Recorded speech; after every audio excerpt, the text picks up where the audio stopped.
Jadi kita tuh jadi kayak anjing keprek-keprek. Apa Pak? Anjing keprek-keprek.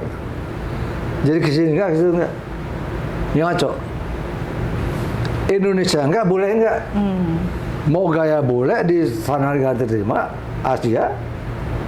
Mau gaya boleh di Indonesia nggak terima. Jadi bingung. Nah, akhirnya saya bilang Indonesia kehilangan jati dirinya. Yang adil dan damai hanya di surga. Di dunia nggak ada yang bijaksana. Yang bijaksana hanyalah Tuhan. Makanya kita jangan mengadili orang. Kita nggak berhak mengadili orang, siapapun. Kita hanya bertanya pada dia, oke, sudah kita simpan dalam hati. Begitulah dia, bertanggung jawab dia pada Tuhan. Jangan kita adilin, apalagi mengampuni. Ya Allah, raja-raja segala macam nggak boleh mengampuni orang, karena yang punya hak mengampuni cuma Allah. Hukum dunia buatan manusia. Hukum yang adil dan benar itu datang dari atas. Sekalipun di dunia kalau nggak ada hukum celaka. Makanya orang yang berkecimpung dalam dunia hukum itu berat tanggung jawabnya pada Tuhan. Berat loh, berat, sangat berat. Sudah dibilang tadi, hukum yang benar adil datang dari atas. Nggak ada pengadilan. Yang adalah pengadilan terakhir. Nggak ada penjara lagi. Nggak ada penjara lagi. Yang ada pengadilan terakhir. Tugas ponakan Bapak Kak Wenda juga berat berarti ya? Dia kan salah satu penegak hukum. Tergantung dia, saya nggak tahu. Hati dia gimana? Ingat ya, mata hati sama suara hati beda. Suara hati itu wisik, bisikan setan. Mata hati ilham. Nggak penting agama buat saya. Yang penting saya bertuhan. Bukan saya beragama gitu Pak. Wah, bukan saya lebih bagus lagi beragama dan bertuhan. Tapi orang bertuhan, orang beragama nggak tentu bertuhan. Ya. Orang bertuhan itu yang benar. Di mana Tuhan? Di hati kita. Misalnya, saya mau sekarang mau prokes. Untuk apa saya prokes? Untuk gagahan. Wah, itu dosa. Hati saya bilang dosa. Jangan lakukan. Kalau saya prokes tujuannya untuk kebaikan banyak orang, itu boleh. Jadi tergantung hati kita. Di mana Tuhan? Di hati kita yang menentukan. Hati kita menentukan, pikiran kita melaksanakan. Pikiran kita melaksanakan apa kehendak mata hati kita, bukan suara hati kita. Kalau suara hati itu, wah, oh kita posisinya mumpung dia bodoh atau dia gak ngerti, kita tipu aja dia. Kan nggak salah kalau tipu dia. Hati kita jahat dong nipu. Nah itu mata hati yang ngomong. Kalau suara hati ngomong, mumpung bisa kita makan. Itu samkok namanya. Samkok. Kalau samkok itu kalau kerja sama, lu pegang gagang pisau, lu pegang pisau, saya pegang gagang. Saya pegang gagangnya, kamu pegang pisaunya. Samkok. Teori perangnya Sun Tzu. Saya nggak berlaku buat saya. Itu hukum pikiran orang Cina yang baik untuk kepentingan dia. Dia, bukan bersama. Kalau ini hukum universal, kebenaran itu kebenaran asli mutlak. Kebenaran asli adalah sesuatu yang kita berdua anggap benar. Kalau kebenaran itu kita temukan, kita melihat kita salah atau benar. Kalau kita salah, kita minta maaf. Kalau kita benar, kita pertahankan kebenaran itu supaya memberikan buat orang lain supaya makin tingkat. Jangan aku membela kebenaranku atau aku membela kebenaran kelompokku, nggak benar. Nggak boleh itu. Ya. Bapak kita bergeser sedikit untuk berbicara tentang Indonesia. Ya. Bapak kan menulis buku bagus sekali. Ya. yang judulnya Kembalilah Indonesiaku. Indonesiaku. Ya. Indonesia ini kan negara paling kaya. Semua ada di sini. Ya. Migas kita berlimpah-limpah, rempah-rempah apalagi makanya kita sampai dijajah kan, karena rempah-rempah kita banyak. Tambang. Dari sudut pandang Bapak, apa yang kurang dari Indonesia ini? Mentalnya. Dan itu harus diperbaiki segera. Mentalnya sudah itu pengaruh iblis dari luar. Saya sebut iblis. Maksudnya luar itu asing? Asing. Asing. Pengaruh iblis dari luar yang porak-porandakan negara kita. Negara kita luar biasa. Energi, laut, matahari, angin, minyak ada di sini. Raw material banyak sekali. Kemudian Rempah-rempah. rakyatnya banyak. Artinya market ada. Kemudian di Katulistiwa kita nggak mengenal 4 musim, itu 2 musim. Nggak kedinginan, nggak kepanasan. Kalau mereka kedinginan, nggak ada minyak, mati. Dan kita di Katulistiwa. Dan kita ada di tengah-tengah dunia. Kiri mau kanan lewat kita, pasti lewat. Jadi kita strategis sekali. Dari kolokasinya, dari bahannya, materialnya, dari SDM banyak. Cuman satu mentalnya. Orang kita bisanya minta, tidak bisa memberi. Coba, saya Alpors ini, marilah seorang setiap hari memberikan 100 perak. Kumpulin di celengannya. Kemudian sudah penuh, dia sumbangkan kepada orang miskin. Coba itu aja. Yang kecil aja. Tiap hari 100 perak sisihkan. Sudah banyak, berikan kepada orang miskin. Cicil lagi. Itu bisa hidup. Kan masyarakat kita sekarang banyak yang ngeluh Pak, harga-harga naik, Iya. terus apa itu menurut Bapak fenomena apa tuh? Dunia. Gini, sedih juga saya.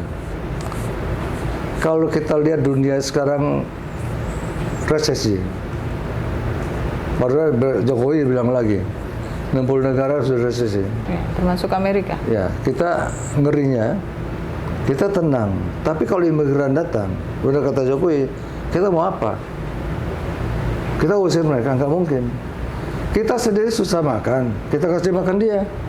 Jadi bertambah beban kita. Itu dunia, bukan kita sendiri. Makanya kita memperhatikan perdamaian dunia. Resesi itu ngeri sekali ya, sebentar lagi. Saya ingatkan, kalau punya uang jangan foya-foya. Sedikit pun uang disimpan, ditabung. Kedua, mental dan penabung. Kalau orang kita nggak berjalan-jalan pakai kartu kredit, Konsumtif gitu Bapak. konsumtif. Kemana-mana mewah-mewah, semuanya mewah-mewah. Kalau orang yang benar, itu dia pakai barang sesuai kebutuhan dia, bukan sesuai keinginan dia. Tuhan memberikan Anda sesuai yang Anda butuhkan, bukan yang Anda inginkan. Jadi kita juga begitu dong. Jangan kita membeli sesuatu seperti yang kita mauin. Belilah sesuatu yang kita butuhkan. Gitu. Nah, Indonesia celaka. Mau senang-senang, pakai kartu kredit, gengsi. Itu celaka. Padahal raw material segala macam, aduh, India besar, tapi nggak mungkin kuat karena ada kasta. Amerika nggak mungkin bisa kuat karena individualistis gede sekali. Paham industri. Jerman hebat, kecil negaranya. Cina besar, paham komunis masih, walaupun bukan komunis ya, itu cuman tata cara aja, cara bernegara. Tapi ekonominya kapitalis, lain, dia pinter. Nah kita tuh bisa nerima semuanya. Indonesia kekeluargaan. Nah, Indonesia mempunyai paham gotong royong. Itu paham dari Cina. arisan Cina tuh, kue itu, arisan waktu dia susah dia bantu, yang senang arisan bantu, kalau dia lagi susah dia bantu lagi, arisan itu. Nah itu budaya kita hilang, padahal dulunya ada gotong royong itu. Gotong royong itu adalah diperas dari Pancasila. Pancasila diperas itu kekeluargaan. Kekeluargaan itu adalah gotong royong. Dan sekarang udah hilang, Pak? Udah hilang. Anak-anak muda terutama. Ya. Makanya saya bilang diajarkan Pancasila di sekolah. Apabila di sekolah sudah dibuang peristiwa teritorial dihilangkan dari Indonesia, dari tentara Indonesia, dan Pancasila dihilangkan negara dari pendidikan, itu berarti kita ada ancaman, ancaman dua negara. Karena kekuatan negara ada moral. Kenapa Cina bisa kuat? Moral. Moralnya 2000 tahun, Konfusius. Di Cina itu semua penduduk desa yang pintar dikirim ke pusat, istilahnya belajar sastra. Konfusius. Padahal dia belajar Konfusiusme. Itu Konfusiusme itu 6 orang mengerjai moral tentang orang yang baik. Jadi seluruh Cina segitu besar, formnya sama Konfusiusme, dari rakyat untuk rakyat. Nah, waktu dia miskin, Sorokov masuk dari Rusia, membawa paham komunis yang sama dari rakyat untuk rakyat. Tapi orang Cina nggak terima komunis, nggak terima pembangsaan. Nah, kalau komunis itu maksa, makanya Hydrorek Society di Sungai Kuning itu tentang nggak mau rakyat Cina. Akhirnya 50 tahun kemudian dia kembali. Orang Cina lebih bersifat komunis atau bersifat Cina, ternyata lebih bersifat Cina. Tapi paham komunisnya dia gunakan untuk sistem bernegara aja. Karena 1,3 miliar, kalau banyak partai pecah. Dia tetap pusat, bank nggak boleh ada, bank asing, pemerintah, lu bisnisnya nggak bisa. Cina kalau bisnis luar negeri, itu BUMN-nya bisnis, BUMN. Bukan orang Cina. Orang Indonesia, orang Indonesia yang bisnis. Bedanya. Nasionalismenya tinggi sekali. Nasionalisme Karena Cina ya? dia 2000 tahun dia. Nah, kita juga sama, kuat juga sama kayak dia. Cuman dia ada selang waktu 350 tahun dijajah Belanda. Jadi hancur 350 tahun itu. Udah 350 tahun, mental hancur. Sebetulnya kita sama-sama Cina, sama. Cina nggak pernah dijajah, nggak pernah dijajah sama Jepang, sama Inggris, sama Jerman. Cuman Cina pernah diduduki 9 negara, diduduki saja, tapi tidak pernah jajah. Kita 350 tahun. Sebetulnya paham kita yang asli, Bhinneka Tunggal Ika, gotong royong itu udah lama. Pancasila itu baru-baru Pancasila itu. Pancasila itu cuma dicetuskan oleh Bung Karno, cuma dicetuskan. Pancasila itu adalah dari Sabang sampai Merauke, diambil ciri-cirinya sama, dikumpulkan, diperos-peros jadi Pancasila. Kebiasaan-kebiasaan Pancasila kita ngobrol-ngobrol, misalnya ngerokok, saya nggak enak kalau saya, rokok Pak, saya nawarin, itu Pancasila. Orang boleh enggak, rokok bayar. Kedua, kamu datang, saya tanya udah makan belum? Saya nanya, udah makan belum? Kamu pasti bilang, oh sudah Pak. Padahal belum gitu. Padahal belum. Saya bilang, ayo makan dong bareng-bareng teman saya. Itu dia juga orang Indonesia. Kalau boleh lain, minta makan dia lapar. Itu bude. Indonesia pakai kebaya, situ pakai bikini. Nah, paham demokrasi, paham bule itu yang mau diterapkan di Indonesia nggak bisa sampai sekarang. Saya pemotong nggak bisa, berani bertaruh saya. Kulitnya lain, rambutnya lain. Walaupun sekarang ada degradasi moral gitu Bapak. Aduh itulah. Jadi kita tuh jadi kayak anjing keprek-keprek. Apa Pak? Anjing keprek-keprek. Jadi kesini enggak, kesini enggak. Yang ngaco. Indonesia enggak, boleh enggak. Mau gaya boleh di sana nggak terima, Asia. Mau gaya boleh di Indonesia nggak terima. Jadi bingung. Nah, akhirnya saya bilang Indonesia kehilangan jati dirinya. Telah kehilangan jati diri. Dan itu Bapak singgung juga di Oh, buku. saya singgung. Ya. Oh, saya bikin buku nanti. Ya. Dari yang Bapak sampaikan bahwa Indonesia adalah bangsa yang besar. Apa sih Pak kriteria pemimpin untuk Indonesia? Wah, banyak sekali. Salah satunya? Harus bertuhan pasti. Bertuhan ya? Di buku saya ya, baca buku saya. Oh, oke. Ada kriteria pemimpin Indonesia, presiden, wakil presiden, menteri-menteri. Saya pesimis bisa terjadi atau tidak. Kalau itu terjadi, bagus sekali. Bapak belum melihat ada sosok yang sekarang kan di percaturan politik banyak sosok yang muncul nih, ada yang mau digadang, ada yang baru keluar mungkin dari tanah atau Yang gimana? saya lihat cuma Jokowi yang dari tanah. Selebihnya itu kayaknya tirani. Dari Soekarno turunannya, SBY turunannya, gubernur pun turunannya, anak gubernur, bupati anaknya. Jadi ini klan-klan keluarga. Cuma Jokowi ya orang biasa jadi presiden. Yang dari tanah. Saya mengharapkan yang begitu jadi juga. Karena orang begitu yang pernah ngerasain susah seperti saya, pasti dia akan berpikir ketika dia susah. Dan sebenarnya 10 tahun Nah. kurang ya, Bapak ya. Contoh, saya hidup tanpa bapak, kuliah tanpa bapak. Bayangkan, tidak ada penghasilan. Dari mana penghasilan? Anak saya hidup mewah. Gaya perjuangan dia dan perjuangan saya beda. Kekuatan mental dia sama saya beda. Nah, kekuatan mental pendahulu kita, pendiri negara ini begitu kerasnya. Sekarang generasi muda ngomongnya banyak, kerjanya nggak ada. Pikirannya pintar-pintar, pintar-pintar orang kita, tapi nggak kerja.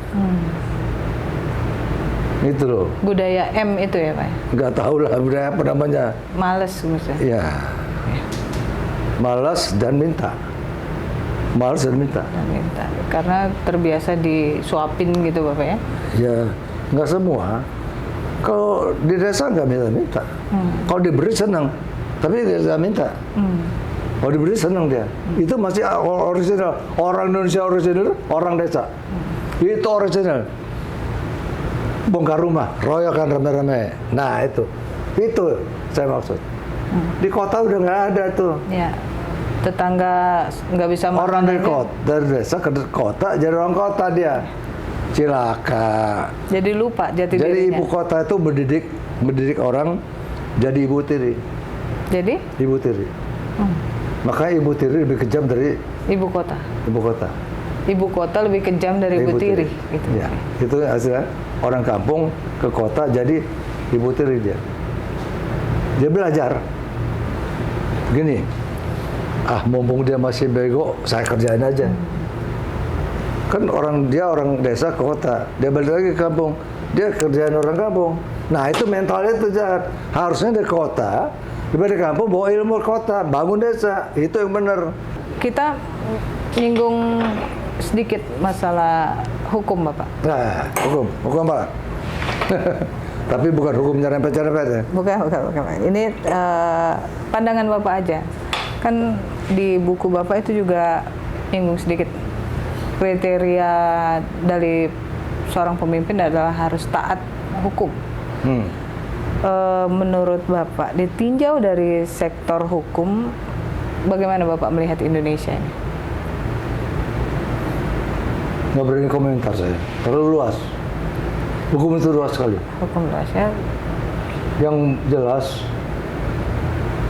pemimpin itu harus mengerti hukum naturli, hukum Tuhan.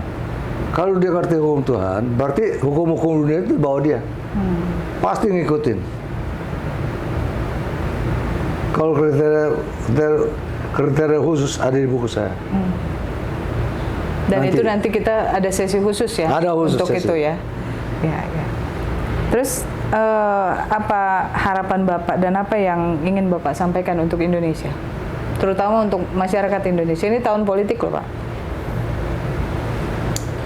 Saya dari 66 tahun, nggak tahu hari ini atau besok atau kapan saya meninggal. Jadi umur itu sekian tuanya dan sakit penyakit. Orang sakit penyakit itu nggak tahu kapan. Harapan saya ada kayak Jiang Zeminnya Indonesia. Jiang Zeminnya Indonesia siapa? Saya kira masih Jokowi. Sementara ini belum ada pengganti. Tapi mau nggak mau dia diganti kan 2 tahun. Hampir merata. Negara-negara yang sukses itu adalah pemimpin jangka panjang. Waktu Pak Harto jangka panjang Indonesia sukses. Sekarang kita lihat yang sukses, Rusia. Rusia itu pemimpin seumur hidup. Xi Jinping seumur hidup juga. Yang seumur hidup itu makmur. Kuba seumur hidup juga makmur. Korea Utara makmur. Kamu lihat nggak? Karena apa sebetulnya? Dia demokrasi cukup dalam satu partai. Keluar itu dia satu. Di dalam satu partai gontok-gontokan. Tapi keluarnya satu. Kalau kita enggak, di luar rame-rame. Nah, itu nggak bisa.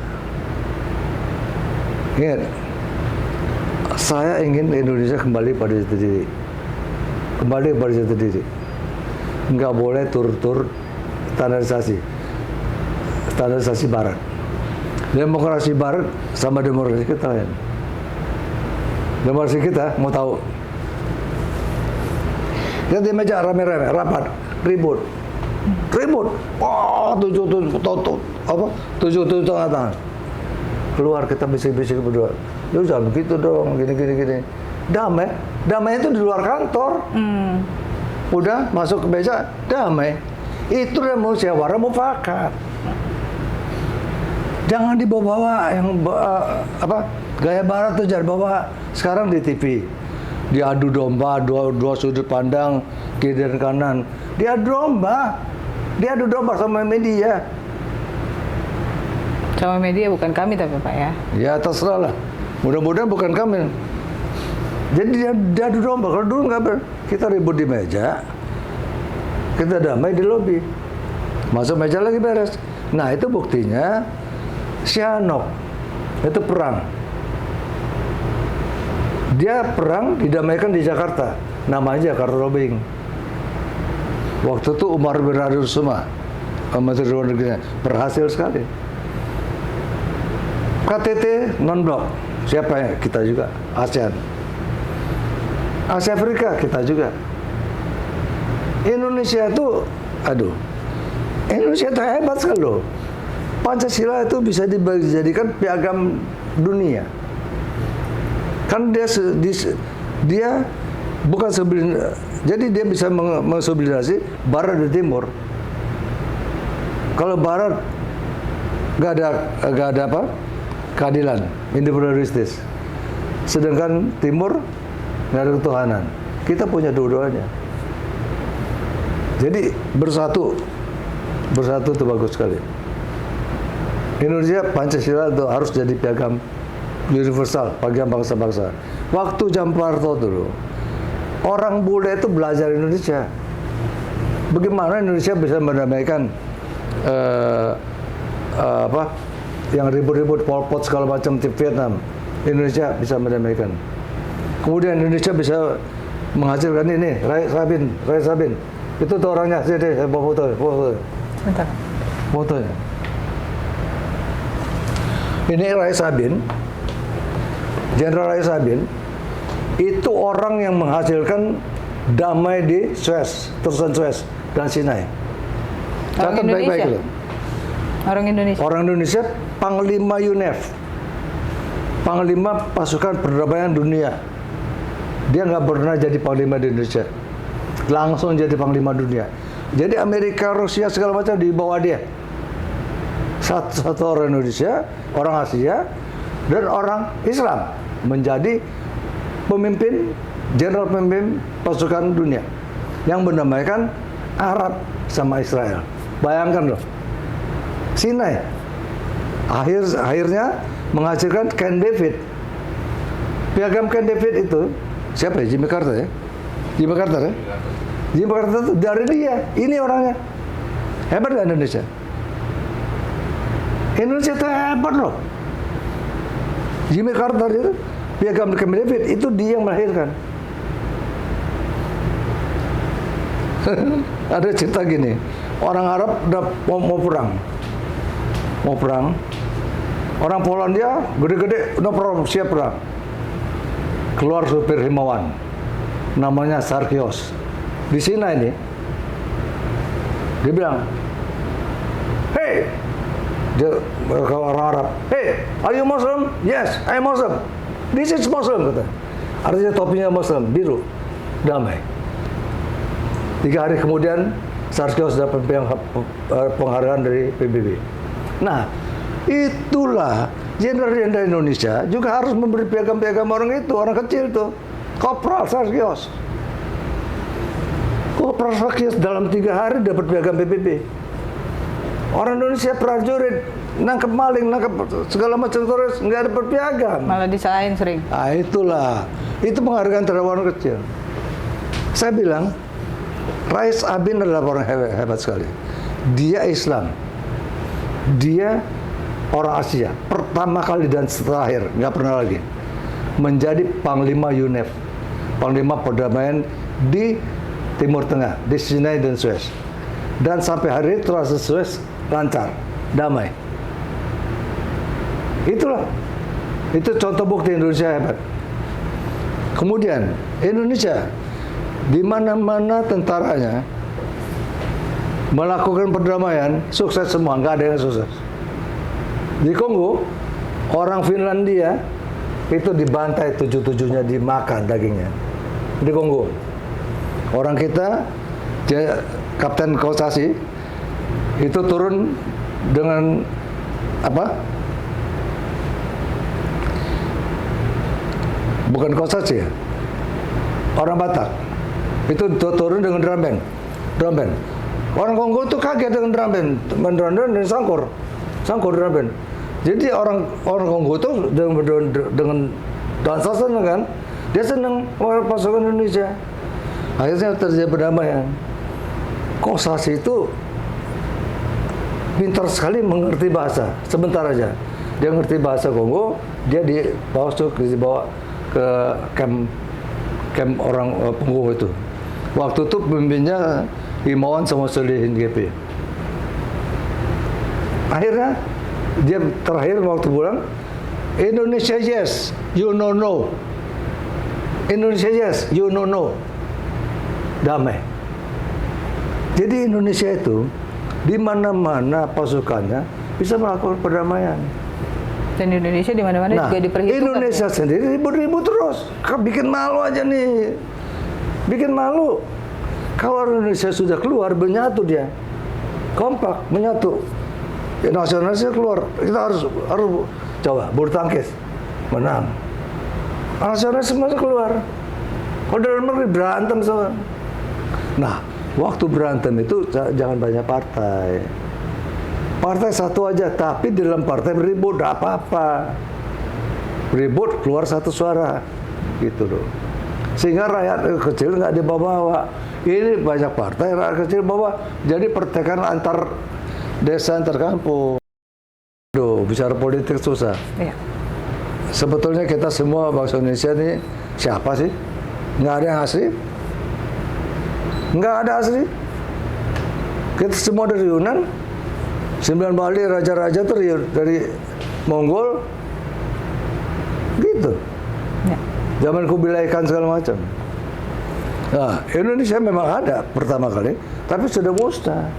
Orang Jawa asli ada, pendek-pendek 1 meter. Udah musnah. Waktu es mencair, gitu loh, musnah semua. Irian, bukan asli, Irian aborigin. Aborigin Australia dibawa ke Irian. Kan Belanda. Orang Palembang, ada Suriname siapa? Orang Suriname, orang Palembang. Lucu, Ternate orang Palembang. Karena Raja Palembang, satu keluarga dibawa ke Ternate. Jadi pindah-pindah sama Belanda. Coba, orang Jawa dari Palembang, orang Palembang dari Jawa. Orang Palembang dari Jawa atau orang Jawa dari Palembang? Orang Jawa dari Palembang atau orang Palembang dari Jawa? Orang Palembang dari Jawa atau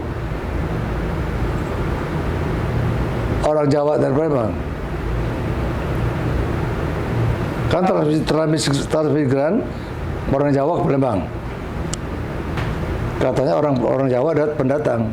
Padahal bukan.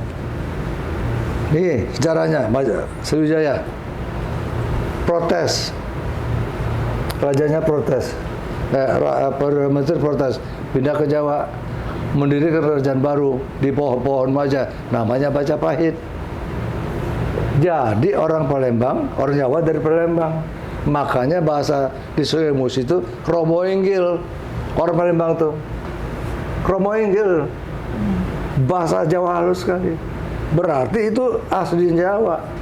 Orang Palembang itu dari Palembang, orang Jawa dari Palembang. Nah, kerajaan Sriwijaya nomaden. Kayak Kubilekan, nggak ada kerajaan dulu tuh. Sriwijaya nggak ada kerajaan, peninggalan. Jawa bikin candi. Candi Borobudur. Kerajaan Jawa mana? Nggak ada. Yang ada Kesultanan Keraton. Ya. Kerajaan Hindu Brawijaya di mana? Nggak ada. Yang ada candinya. Ya. Bapak kasih pesan akhir dong untuk masyarakat Indonesia untuk menjadi pribadi utuh yang multi talent. Bapak harus bagi ilmunya dong. Mesti mau kerja apapun juga. Seperti gini.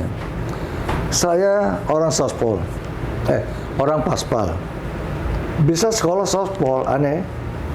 Orang softball nggak ngerti pembukuan, nggak ngerti neraca, bisa kerja di bank,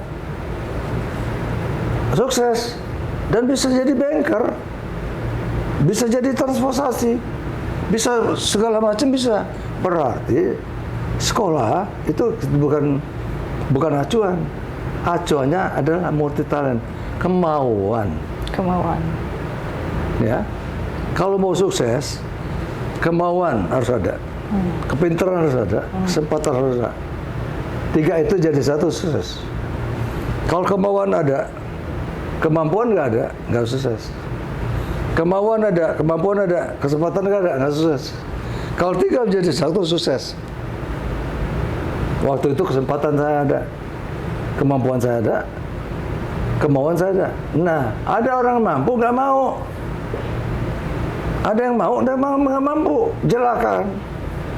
Nah, kemampuanmu apa? Ilmu filsafat. Kemampuan itu, kemampuan adalah ilmu filsafat. Kenapa ilmu filsafat adalah induk segala ilmu.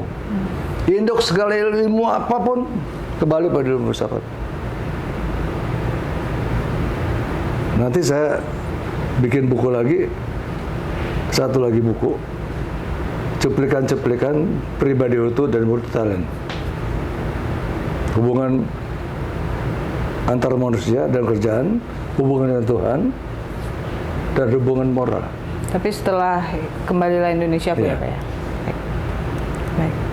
Oke, terima kasih Bapak atas waktunya dan atas cerita Bapak yang mudah-mudahan menjadi inspirasi untuk. Apa kesimpulannya? Kesimpulannya adalah pribadi utuh yang multi talent. Kesimpulan saya katakan, jadilah orang yang menerima Apapun juga. Kedua, jadilah kita siap untuk kembali kepadanya dengan amat tenang. Oleh karena itu kita harus merendah hati dan merunduk. Rendah hati dan merunduk. Rendah hati jangan dibuat-buat. Rendah hati dari hati kecil. Tidak ada yang mampu. Kita tidak mampu. Yang memampukan itu Tuhan. Tuhan memampukan kita, jadi kita mampu, bukan kita yang mampu. Kalau kamu menang, bukan kamu menangkan, kamu dimenangkan Allah. Allah tak terkalahkan. Makanya berserah kepada Tuhan. Katakan, apa yang kukerjakan adalah kehendak-Mu. Apabila bukan kehendak-Mu, batalkan. Apabila aku tertidur, aku tidak mengerti kau berkehendak. Paksakan aku dan biar aku melakukannya. Aku serahkan diriku seutuhnya hanya kepadamu. Bukan untukku, bukan untuk orang lain. Aku hanya bekerja untukmu. Amin. Ya. Itu kesimpulannya. Iya, Bapak. Baik. Jadi jangan harap yang lain lagi. Oke. Oke, terima kasih. Selamat sore.